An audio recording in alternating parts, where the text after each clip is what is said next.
Thank you. We are just waiting for our chair to be here, and he will be here momentarily, so we will take a break until he arrives.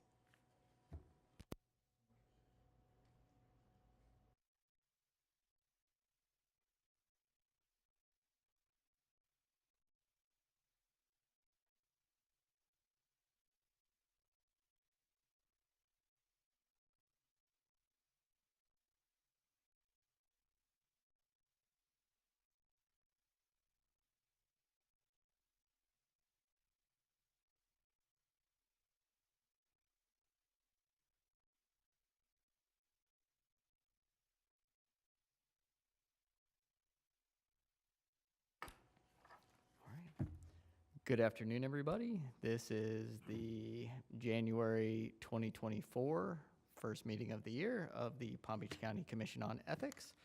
And we will do the Pledge of Allegiance. Let's do it. I will take the honors today. I pledge allegiance to the flag of the United States of America, to the republic for which it stands, one nation under God, indivisible, with liberty and justice for all. Madam Clerk, would you please call the roll for us? Commissioner Cruz, Commissioner Cridell, Present. Chair Kugler, Here. Commissioner Romano, Vice Chair Vara Garcia. Present. Thank you. Any introductory remarks from anybody? Commissioners, no? Okay. Excellent. And the next item on the agenda is approval of the minutes from the December 14th, 2023 meeting. I move to approve the minutes. Second. Motion by the Vice Chair, second by Commissioner Cridell. All those in favor say aye. Aye. All those opposed say nay. Motion carries unanimously. We have two advisory opinions to be processed on the consent agenda. Hopefully everybody has had the opportunity to read them. I move to approve the advisory opinions on the consent agenda as written. Second. Second. Moved by the chair, second by Commissioner Cridell. All those in favor say aye. Aye. All those opposed say nay. Hearing nothing, the motion carries unanimously.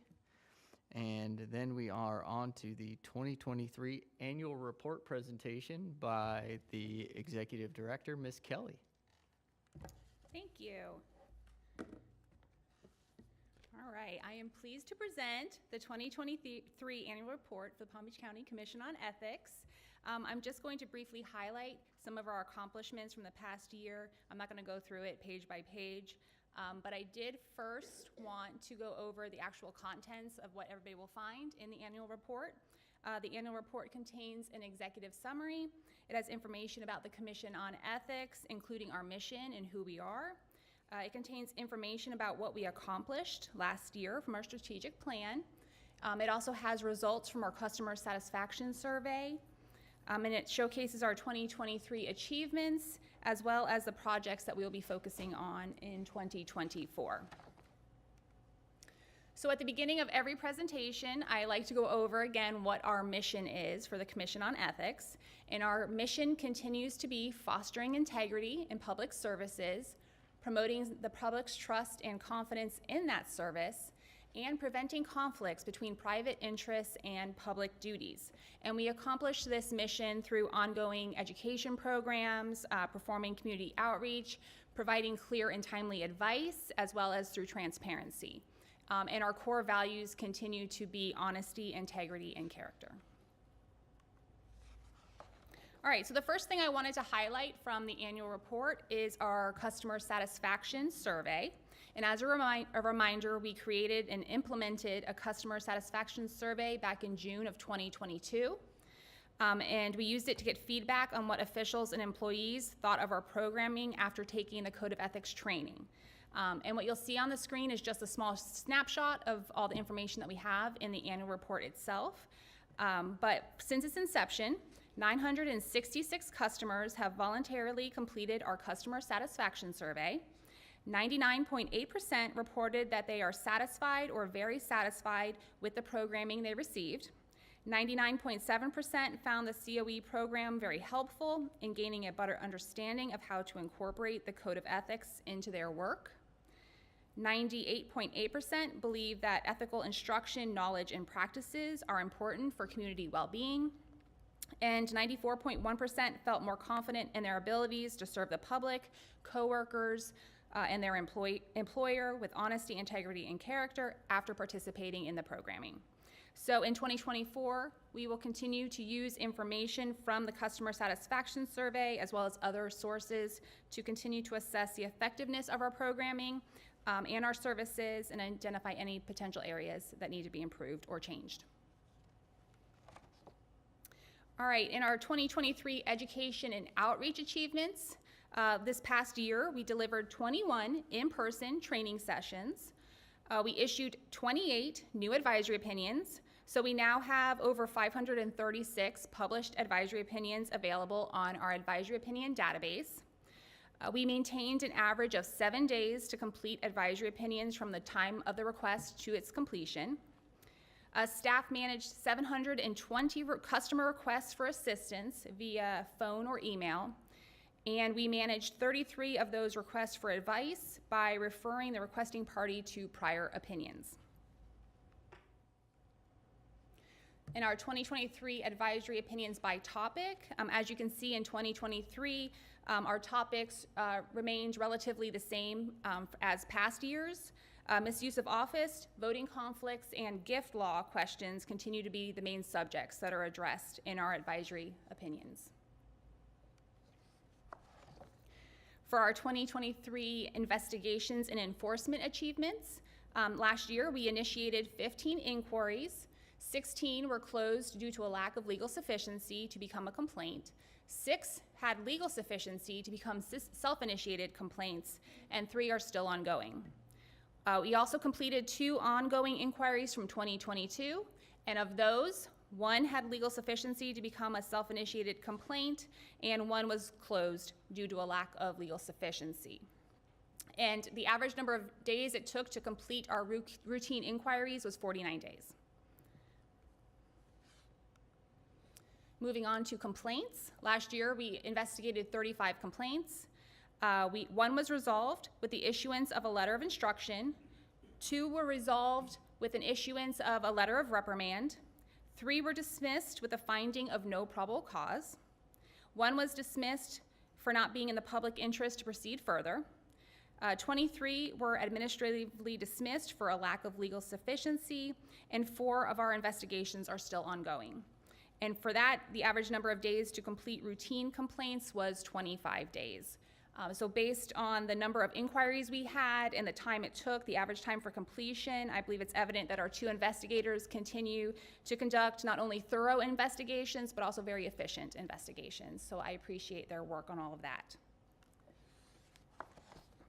Our 2023 inquiries and complaints by topic, again, this continued to be consistent with years past. Misuse of office, corrupt misuse, voting conflicts, and gift law issues were the main topics that were addressed in our inquiries and complaints. And then some other of our 2023 achievements. We conducted 22 training policy compliance reviews. We use these to ensure that counties and municipalities are complying with their policies on when their employees and officials will receive ethics training. And our goal is to ensure that everyone is trained, so that's why we do these compliance reviews. And through that, we were able to maintain ethics training compliance rates of 90%, and this was done through the support and outreach of commission staff. We also reviewed 1,070 gift disclosure forms. And again, these forms are reviewed to ensure that people are not taking gifts from prohibited sources. And we encourage officials and employees to give us their gift forms as soon as they take anything, because they do have that 90-day window that if they accept a prohibited gift, they can return it or resolve the issue before it could become a violation. So we do encourage them to give us those as quickly as possible so we can review it. Staff also reviewed 100 voting conflict forms.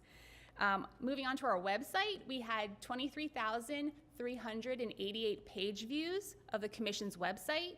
The majority of those views were on our training page as well as our facts page about who we are and what we do.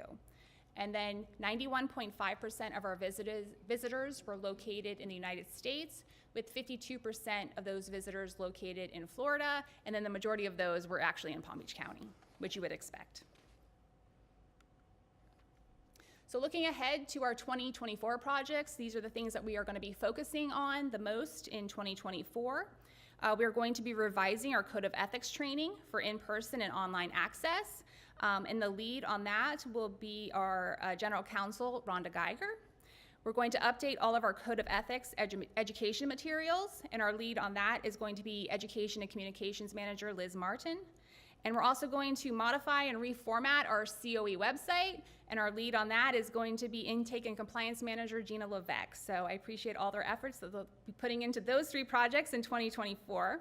And then we're also going to continue to implement our marketing strategies to promote and raise awareness of the COE and continue to implement our outreach plans as well that we are working on this year.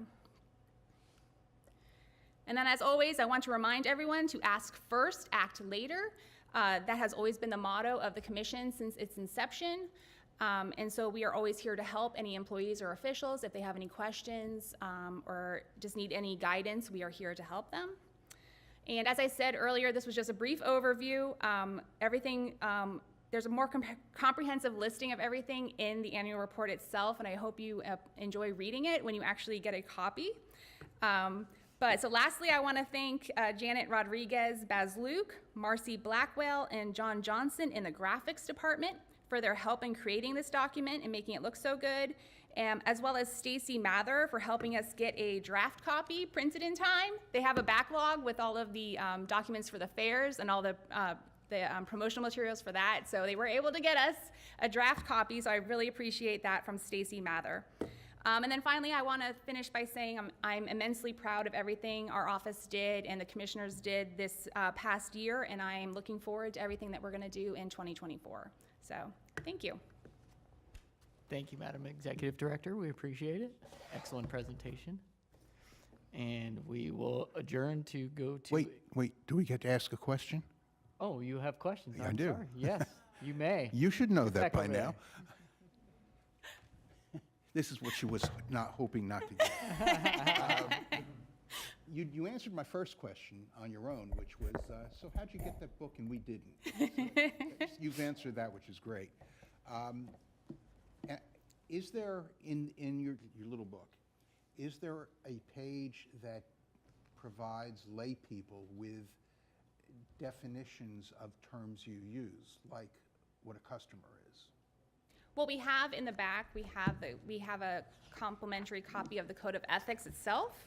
Okay. So for what those terms for there, but you're talking about from the customer satisfaction survey, it does explain who our customers are for the surveys themselves. All right, that's good, because jargon is important to explain to the untrained, inexperienced reader. Yes, so there's a full explanation in the annual report. Okay, and terms like complaint. These are. Commissioner, your microphone, please. Sorry. Terms that are unique by environment or context really need to be clear to the reader. And we do explain what a self-initiated complaint is, and that was previously an inquiry. But after you read the annual report, if you would like further explanation in the next year's annual report, I'll be happy to do that. Yeah. Just, I think with complaint, for example, that it has certain components that all have to be met before it's a qualified or valid complaint. Okay. Just asking for a friend. And maybe having a copy of one of the complaint forms, a blank copy in there, might help add to that. Okay. So that people can see what's in there as opposed to an explanation of it. All right. I Full appreciate- page so they can tear it out They and can send tear it it out in. and send it, yes. Okay, so we will adjourn to go to executive session, and then we will be back afterwards.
Welcome to Inside PBC, where we highlight what's going on inside Palm Beach County. Be a part of the national phenomenon and play pickleball inside our air-conditioned gyms at West Boynton, Westgate, and West Jupiter Recreation Centers. Players under 18 years of age must be signed in by their legal guardian. All ages and abilities are welcome. And a reminder from the school district, the deadline to apply for a choice program for the 2024-2025 school year is January 26, 2024.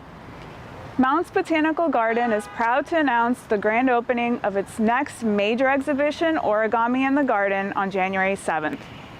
Mounts will be offering special grand opening activities that celebrate the exhibit and Japanese culture. For all of this and more, visit our website at pbcgov.com.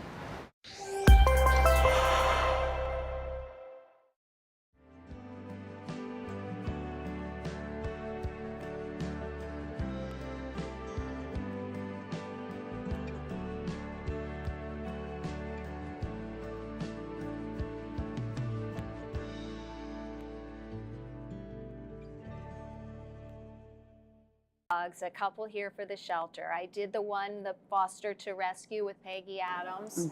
Incredible experience. And I have also done a foster to family program where I have promoted dogs and shared them on my social media. And luckily so far, all of them have been adopted. So just incredible program that's offered to our community that hopefully more people will learn about. Thank you both. We appreciate all of the time and great information that you've shared with us so far. You're welcome. Thanks so much. Thank you. And when we come back, we'll talk with our kennel manager. Stay with us. Today, many things are recyclable, but not everything. What do you do with milk cartons and juice boxes? These are called aseptic cartons.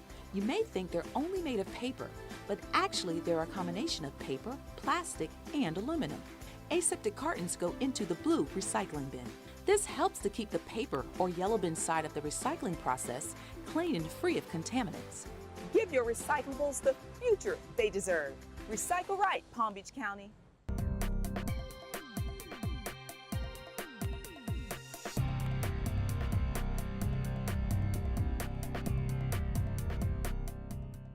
Welcome back to this episode of County Connection. We are joined now by Nancy Nill, the kennel manager. Nancy, welcome to the show. Thank you. Good to be here. First, can you tell us about your role here at AC&C and a little bit about what your area is responsible for?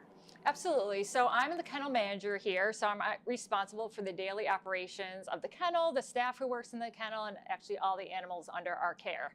I also liaise with our vet staff, work closely with our vet staff, our behavior enrichment team, and also our community programs team.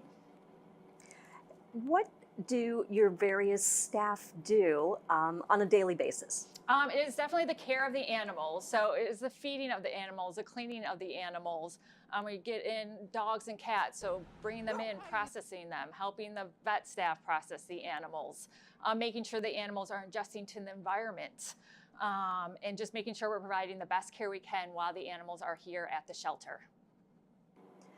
When somebody's in the role of an animal care specialist, what can they expect, early on? It's a very rewarding, but, hard-working job. So you're definitely feeding the animals, cleaning, making sure they have enrichment, making sure they get out for walks. Also making sure they're adjusting to environment. Are they a little nervous? We'll spend extra time with them, giving them extra enrichment to help them adjust to the new environment. Because these animals, honestly, didn't choose to be here. They came here. And it can be, a little scary environment that they don't know. So we want them to adjust very well. And also working with our volunteers to help get the dogs out to walk and provide the extra enrichment that they need. What are some of the different types of animals that they'll come in contact with? You definitely have your dogs and cats, which is a given. We also get some bunnies, we get birds, we'll get some snakes. Recently we had a horse in here for a short period of time. We get pigs, we get chickens, so a variety of animals. How does it feel to provide the care, the attention, and the love that these animals deserve? It definitely feels very rewarding. I got into this for the love of the animals.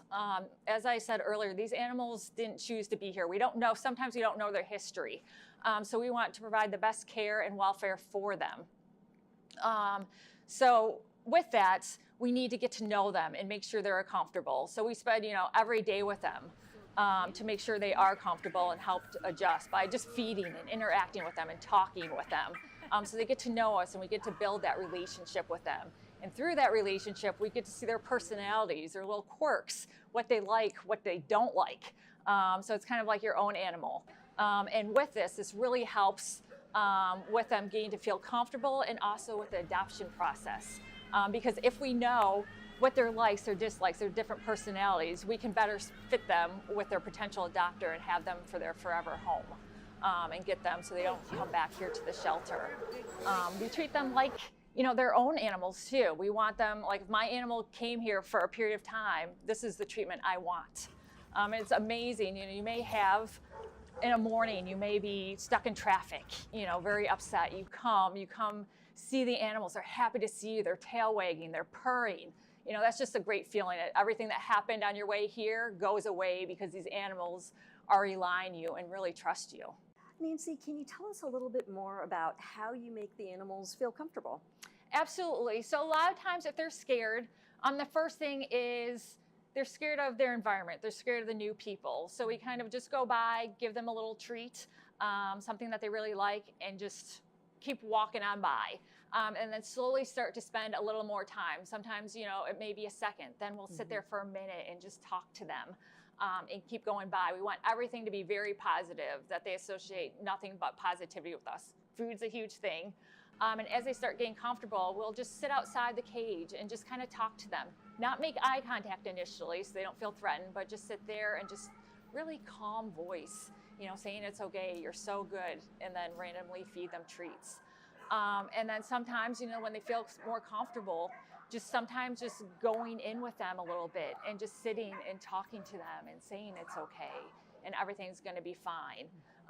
And going through that process longer and longer.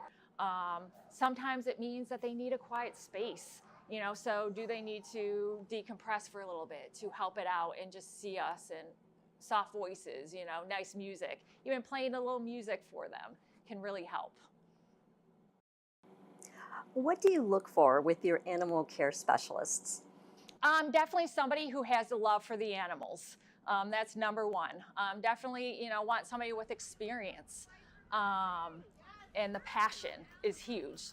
Other stuff we can teach. We can teach you how to clean, and do all that stuff. But definitely the love, the passion, and a little bit of experience, because a lot of times, sometimes we spend more time here than, with our families at times. So we definitely want that.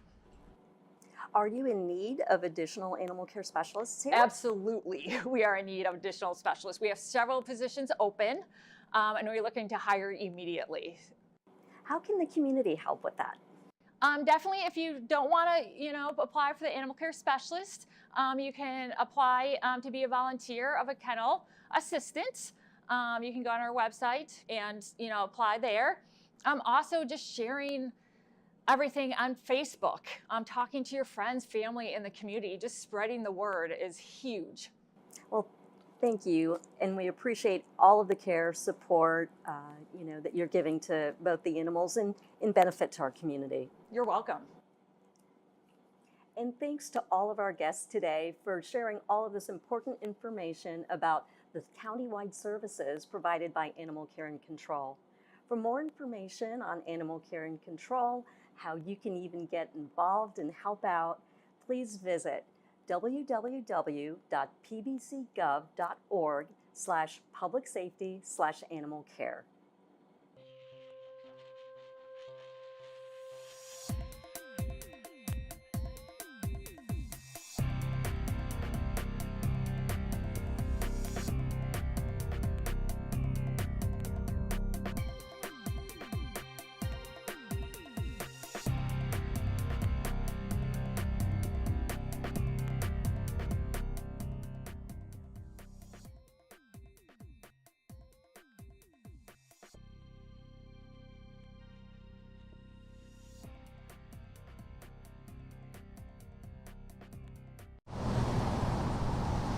It's all of our responsibility to keep the place we live in clean and beautiful. We can all help 1 mile at a time with the Adopt a Road program.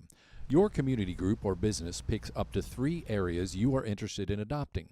We will provide your group with training, safety equipment, and trash bags. It's as simple as picking up litter at least 4 times per year for a 2-year period. As a thank you, you will be recognized with a sign letting everyone know your group is doing their part to keep Palm Beach County beautiful. Please note we will not list logos, phone numbers, or web addresses on the sign. For-profit groups will be charged a $200 fee to help offset the cost of the program, while nonprofit groups will have this fee waived. For more information, contact the Palm Beach County Traffic Division using the information on your screen or call 561-684-4030.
Hi, and thank you for joining us here on Exploring Education. The crew and I have traveled to the Palm Beach County School District headquarters, and part of the reason is because it's hard to believe that the school year is already well underway. It's been a busy and exciting day for Palm Beach County Superintendent Mike Burke as he chatted with students and staff on their first day of school. Everyone's happy to be back. It's really nice to see the smiling faces and everyone engaged, and I'm really impressed that on the first day of school they're already really off and running with teaching and learning. At the last stop of his school tour, Burke shared words of encouragement at Howell L. Watkins Middle School. As we checked in with the superintendent, he tells us the first day back was overall smooth, but they continued to work on improving things like transportation safety. We've had a couple of little minor fender benders where people had bumped into our buses, but nobody was injured. And all in all, it's been a great day. Very smooth. This year, the district has begun a pilot program of placing metal detectors at 4 high schools.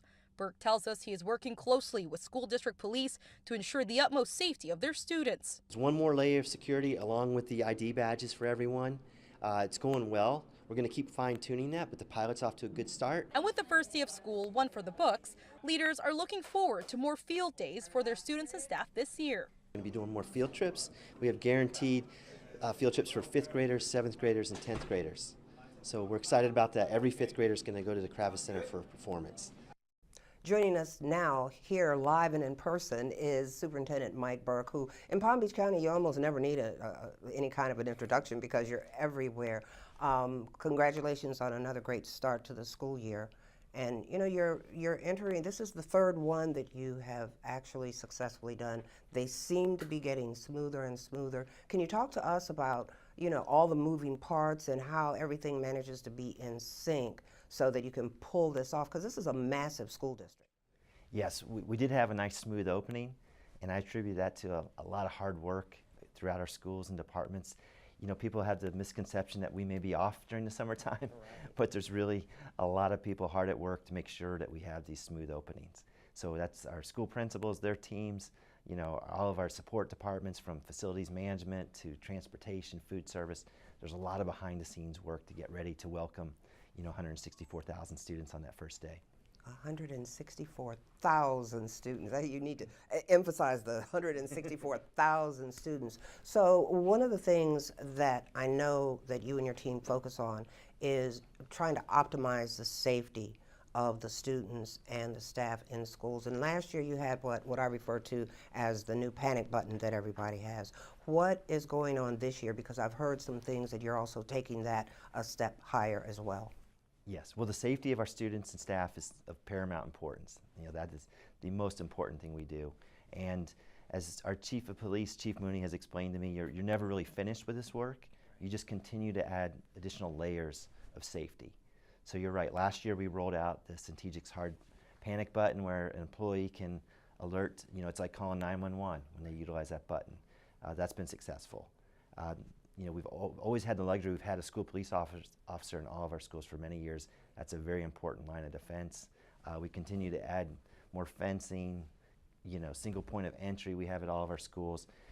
But the latest thing is now at our high schools, we piloted metal detectors at 4 campuses. Okay, actually took several metal detectors, but we've rolled that out as a pilot and it's gone really well. It's really a reflection of society today to look at, because I know you go into a lot of governmental offices and they'll have those metal detectors, or those scanners, if you will, and now we need to have them in our schools for the safety of our students, but it's kind of expensive. This, you know, this equipment's come a long way. The detectors we bought are like the same ones you would see at Hard Rock Stadium if you were going to a Dolphin game. Okay. And they utilize not just a metal detector, but also artificial intelligence, so that they can really kind of hone in on what appears that may be a weapon. And also that the pass rate's pretty quick. People can pass through, you know, one person for every half second. Okay. And so that's important when you have a high school of over 3,000 students, that we can keep this efficient and we don't make the kids late to class. Right. So that's where the piloting comes in, and just making sure, you know, we have multiple units at a large high school. Right. And the equipment itself is not overly expensive, but it takes time and people to, you know, oversee that process. I'm sure. Now, as far as something new, we know that the district has 2 new schools, a middle school and a high school, and it has been some time since there has been a new school opening. The high school in particular, Dr.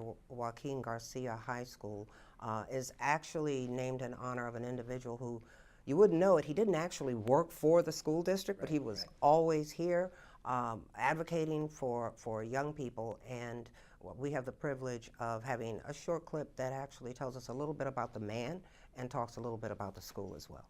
I've never met someone who was more passionate to act on his beliefs. Whatever he touched, he was successful at. Dr. Joaquin Garcia, a fierce advocate for equity in education. Now, a new high school in Lake Worth will carry his name. The first time a school in the county is named after a Hispanic leader. We're hoping that the teachers will vicariously understand the name of the person and the background of the person and use that inspiration. The man behind the name is a humble one. Dr. Garcia left Cuba when he was a teenager, spending time in Spain and Puerto Rico. He became a doctor and community activist. Those who knew him say he always put his beliefs into action. He believed that, the strong foundation of a community relied on education, and that education had to be for everybody. Dr. Garcia was a founding member of the Hispanic Education Coalition of Palm Beach County. Margarita Pincos, who worked with the Palm Beach County School District, worked side by side with Dr. Garcia for 15 years, establishing and growing the dual language programs in schools. The district had just hired something like 50 people in administrative roles. And out of those people, not a one was Hispanic. So there was no representation? There was absolutely no representation. Dr. Garcia sought out to change that. So he was very much about inclusion and very much against division. Carlos Diaz is the chairman of the Hispanic Education Coalition, which he says is not just an organization focusing on Hispanic children. Dr. Garcia was about fighting relentlessly for all children. He made the comment that he did not have any natural children, but he considered all of the students in Palm Beach County to be his children. Dr. Garcia passed away in 2021, but his legacy lives on. Presented him with this honor from the Spanish Crown for his work in promoting dual language programs. Those who knew the man, who preferred to stay behind the scenes, say Dr. Garcia would be reserved about having his name on a school building. But he would very much want the community to see that school, even though it says Joaquin Garcia, to be seen as a place where children of all backgrounds can go to develop their full talents. He would always say, this is not about me. I already have whatever I need. This is about the people that are coming after me. That's an impressive body of work, and also really an impressive honor to have a high school named after Dr. Garcia. I'm sure he's smiling right now about that. Talk to us about this school, though. It really is two of the only schools that have been open in quite some time in Palm Beach County. Yes, well, I had the pleasure of meeting and getting to work with Dr. Garcia a little bit, so it was really rewarding to see this whole project come to fruition. The high school is state-of-the-art. It is a beautiful campus. I was there the first day of opening schools. I've been there a few times, and I've had people remark, it looks like a college campus. And it could be. It's big enough, but it has state-of-the-art technology, security. The sports complex is beautiful with the artificial turf field. We also had the first sand volleyball court in Palm Beach County, and so it was really neat. We had 1,700 kids there on the first day, and I also went to their first home football game, and the school spirit is off and running. The Bulldogs are well organized. The band sounded great. The full cheerleading squad, the football team played well considering they have no senior class. Right. And school's off to a great start. That's awesome. That's wonderful. I'm sure that not only the students and their families, but the staff as well is really pumped about being in this facility and having the amenities that are available there. Yeah, Principal Otero has recruited like an excellent faculty. And we've got some unique programs in there. We have a medical program, IT, artificial intelligence, and then ROTC. So really proud of the job he's done, and I see just nothing but great things for that school in the future. That's awesome. That's awesome. So next year there'll be a senior Yes. class. Okay. And that's typical with a new high school, Right. because the students around Palm Beach County that were juniors and about to become a senior at their home school, we kind of pretty much honor wanna that, let stay them there. kind of finish out their career. That makes sense. So talk to us a little bit about the middle school. The middle school, West Point Middle School, is equally impressive. State-of-the-art facility, programs, esports, which is pretty neat, which is actually a great way to get kids interested in STEM careers and the computer and the I'm software confused. and all Please that. I hate to interrupt you, but please tell me what an e-sport is.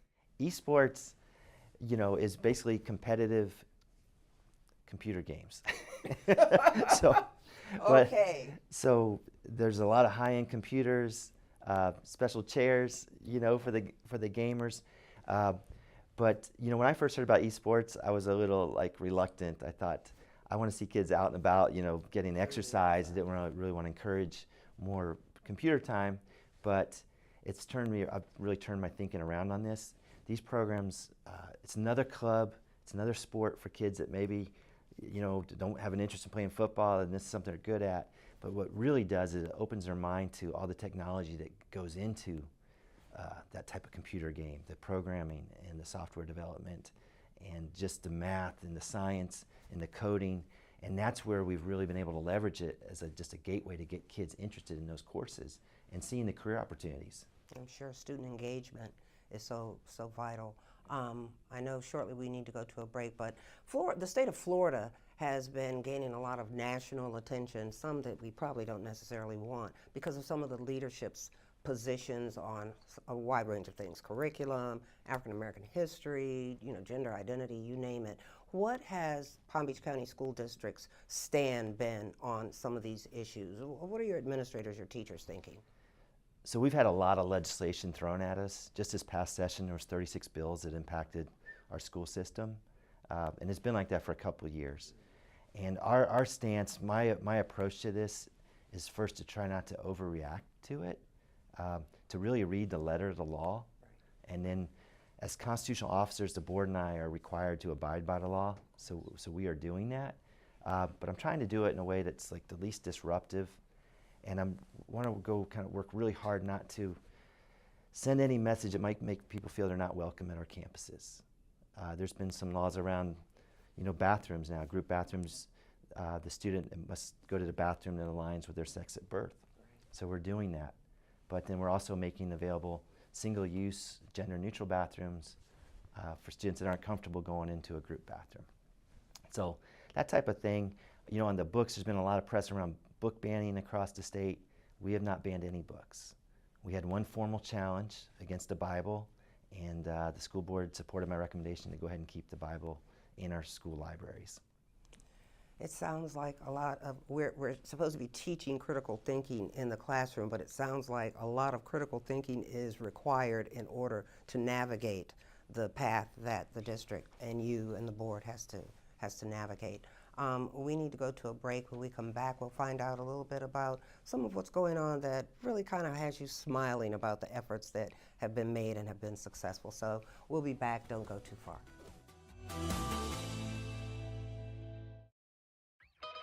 I teach because it's a passion. I want to give back to the EMS community. For starting teachers, Palm Beach County is one of the highest paying in the state of Florida. They actually help in making sure that you are getting into classes that can further you. There's a lot of room for opportunity and advancement in the career. There's a lot of outdoor activities to do. The weather's wonderful. We have the beach. If people don't like the beach, we also have Lake Okeechobee with this fresh water. It has something for everyone. We are proud of our parents. Want to know why? Because they work for the school district of Palm Beach County. There's lots of great jobs with paid vacation, holidays off, healthcare, and retirement. My parent is a school police officer, Resource teacher, school food service, data processor, teacher, behavioral health professional. You can be on the same schedule as your kids. Be there for sports, events, and other special moments. So make your kids proud and make a difference for the next generation. Come work at the school district of Palm Beach County. You'll see why it's your best choice. Apply now at palmbeachschools.org/careers.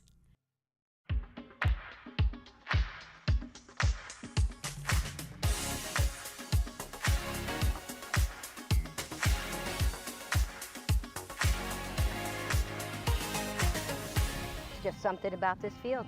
So it's game day here at Suncoast Community High School, and I get to tag along today with the athletic director, Miss Kelly Ariani, and she's putting me to work.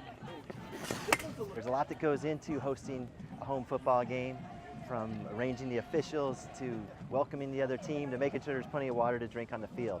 So we've been running around just making sure everything is all set to go for a great kickoff. And what I hope for him to get out of this is enjoy himself, because when it comes to a game night, preparation is key. So we're pretty much prepared in advance so that when we're here, we can, it's our time to visit with parents, to meet people, to kind of be a little customer service at these types of events. All right, good to go. So part of our mission is to make sure students have that complete educational experience, beyond the classroom, that they get to maybe play a sport or be in the band or join a club or activity, special program, you name it. That's why I'm so excited to be part of this. Miss Ariana plays a vital role, and she's really coordinating a lot of what I like to call the school spirit. She's got kids here today volunteering to work, the concession stand, to help out. We've got students here to play in the band, to be on the team. And then we've just got the kids that are coming out to support their school. And it really adds a lot to the school and the students' ultimate experience here in Palm Beach County. It's really exciting for him to want to come out and learn this position and see exactly kind of, what we do.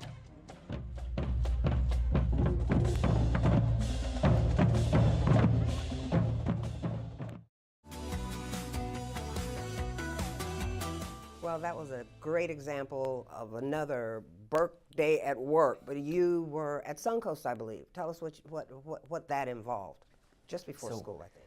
When I became superintendent, I started this thing, Burke at Work, and it's really my way of trying to get to know my colleagues better and appreciate their jobs. We have over 22,000 employees, 1,500 unique job descriptions. So about once a month, I go out and shadow one of our employees and try to help out and learn more about what they do. That episode was just at the start of the school year where I shadowed the athletic director at Suncoast High School, Miss Kelly Ariane, and she's a long-term athletic director. She does an amazing job. Suncoast has a complete complement of sports, and there's a lot to it, really, to make sure that, that was just getting ready for a football game, but she oversees every sport, from tennis to volleyball, you name it. I do get a lot out of it. The employees seem to enjoy it, and I get a whole lot out of it where I learn more about their jobs. And then, I try to, if there's things I can help with to make working conditions better, I try to do that. And because I was going to say that some might think it's just a PR ploy, but it's been very instructive for you in different ways as you learn about the different job functions. Anything in particular stand out? Like, is there a job that you had the opportunity to have that day at work and you said, man, I couldn't do this if I had to do this every day, or that it completely changed maybe your perception or perspective of a job function? Absolutely. Toughest job I did was custodian, and I helped Miss Minnie Grimes at DD Eisenhower. They were doing their summer cleaning, which means you pull all the furniture out of the classroom and you strip the floor down and wax it, put the furniture back. And so I did one room, like ran the scrubber and all that stuff, and it was hard on the back, like using they call it the green machine, and you have to be incredibly careful because if you step outside the safe path behind the machine, you'll slip. Oh, wow. It's the chemicals and everything you're using are very slippery. So that was probably the toughest. The most fun job I ever had was elementary school PE teacher at Lake Park Elementary. And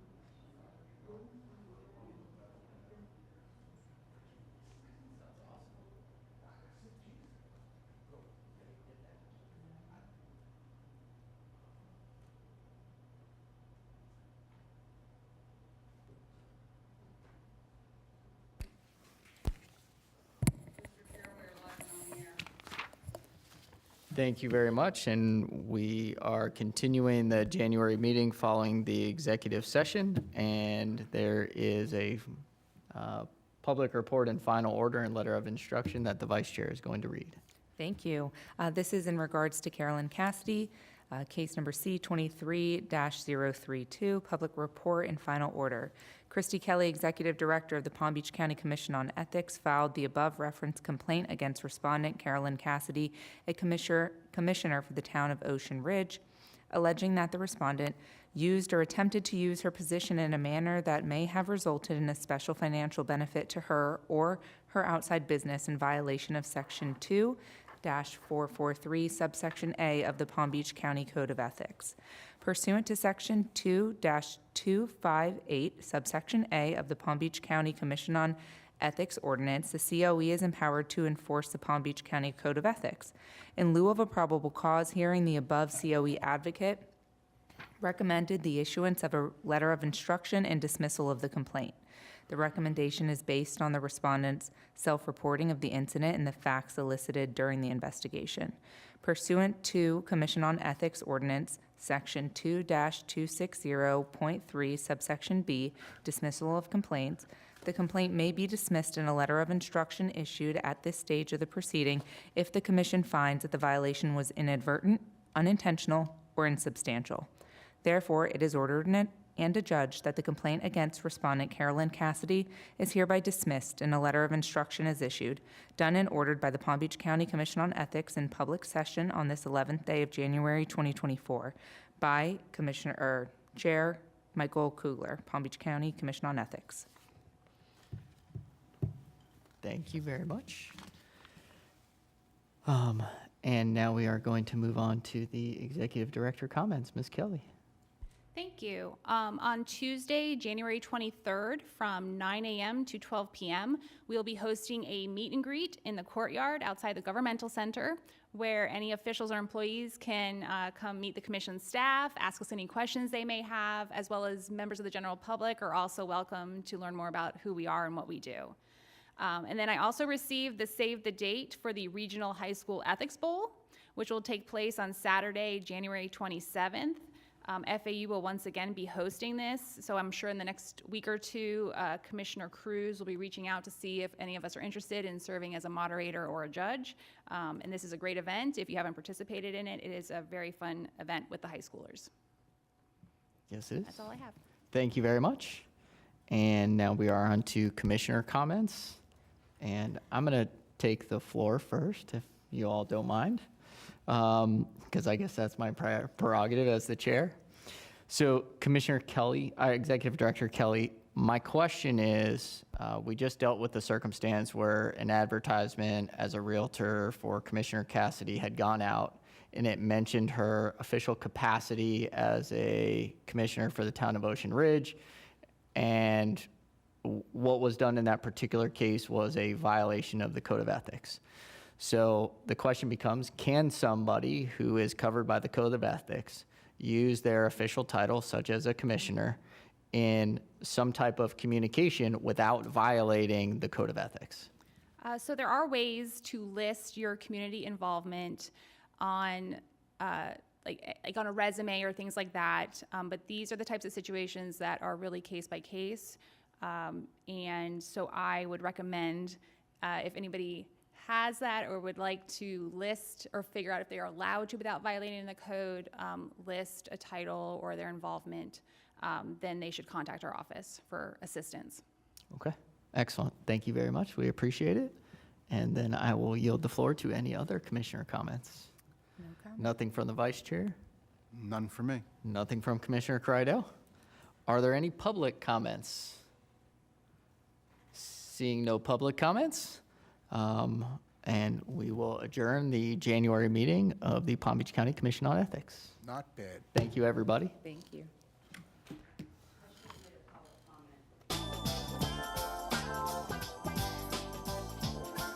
I have no idea.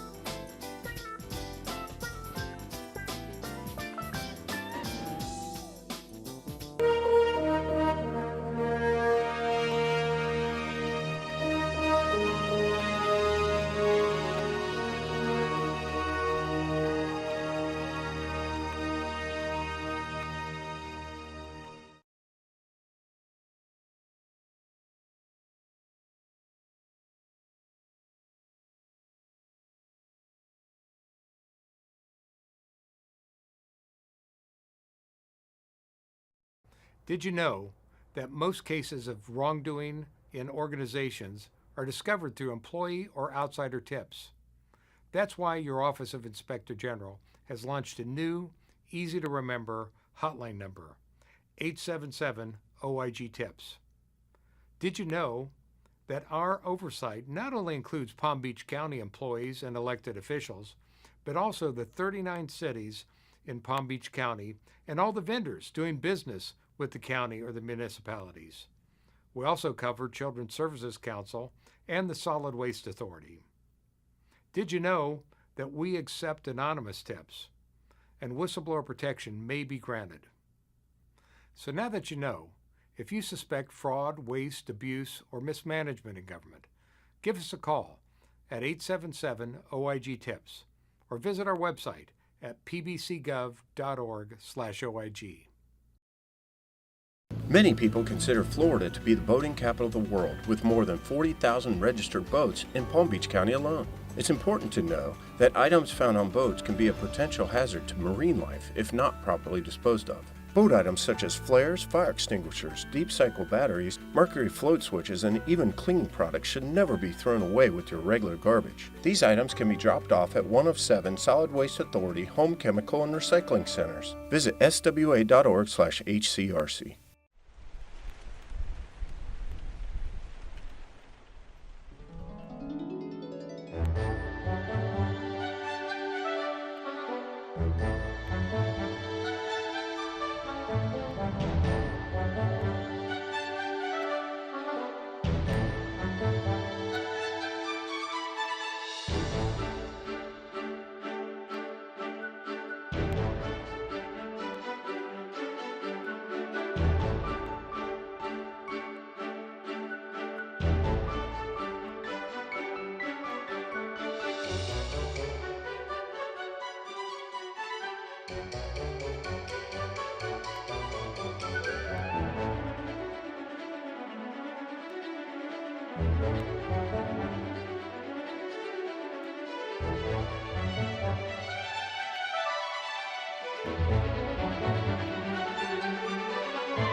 Hey on the Towners, I'm Frank Licari, and today we're dancing to the tune of Hispanic heritage here in Palm Beach County.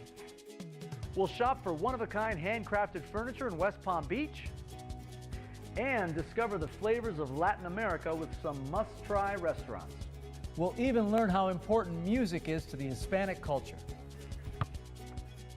You are definitely going to get a kick out of this week's episode. It's game time. Let's go on the town in the Palm Beaches.